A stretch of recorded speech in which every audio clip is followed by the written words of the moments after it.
Part 1. He married an old widow, but her wedding night secret terrified him. The heavy wooden doors of St. Augustine's chapel groaned as they swung open, revealing the bride, a woman draped in an elegant lace gown, her face hidden beneath a thick ivory veil. The air inside the chapel was thick with murmurs. No one could believe what they were witnessing. Ethan, a young man barely in his mid-20s, stood at the altar, hands trembling as he clenched his vows. He had expected a different life, a future filled with love, passion, and happiness. Instead, he was about to marry Eleanor Vance, a widow rumored to be over 70 years old. The marriage wasn't by choice. It was desperation. Ethan was drowning in debt. His father's failed business had left him with nothing, and when Eleanor, the wealthiest woman in the region, proposed marriage, he had little choice but to accept. But as he watched her slowly approach, an unshakable dread settled in his chest. Something about this woman felt wrong. Eleanor's wrinkled hands grasped his as the priest read the vows. Her touch was ice-cold, her fingers unnaturally stiff.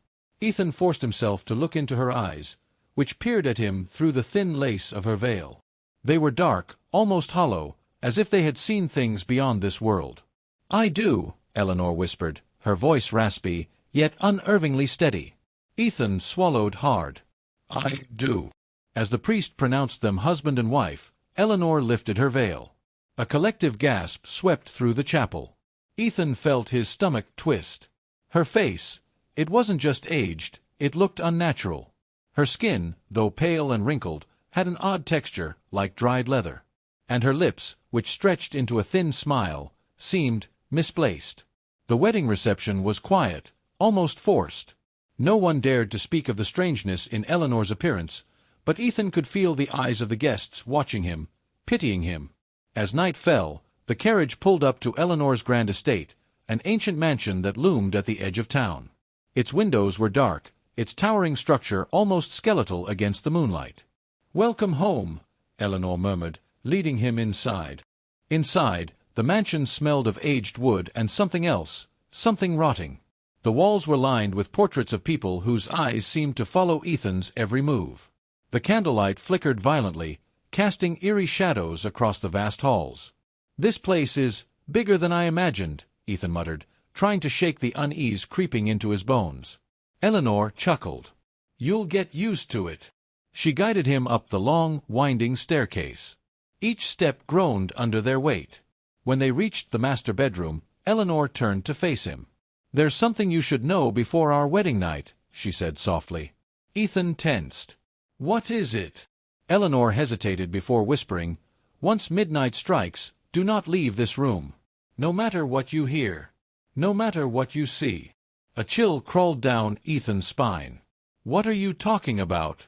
Eleanor simply smiled, a smile too wide, too knowing. "Good night, my dear husband." Then she stepped into the shadows, disappearing down the hallway. Ethan sat on the edge of the massive canopy bed, staring at the old grandfather clock in the corner of the room. The minute hand inched closer to 12.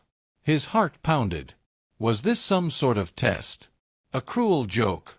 Just as the clock struck midnight, a sound echoed through the mansion, a guttural, inhuman wail. Ethan froze.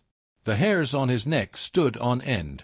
It was coming from somewhere deep within the house. The wailing soon turned into whispers, soft, hurried voices that seemed to creep through the walls. "Help us! Help us!" Ethan's breath hitched. The voices were so close, as if they were right outside his door. Then, scratching.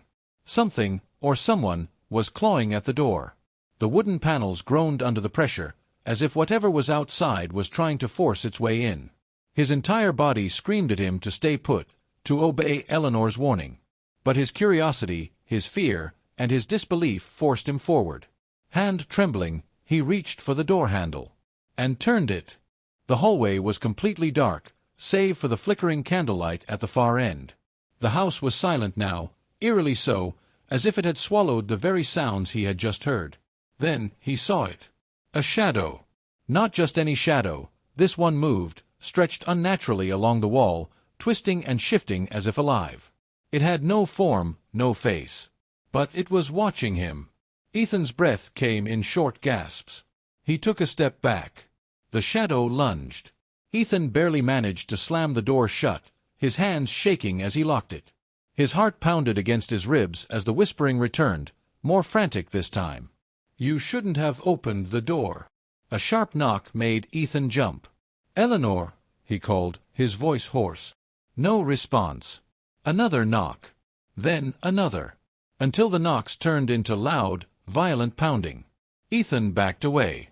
His eyes darted toward the windows. They were bolted shut. No escape. Then, silence. The pounding stopped. Ethan waited, his breath caught in his throat. A creaking sound filled the room. Slowly, he turned his head toward the massive wardrobe at the far end. The doors were opening. Something was inside.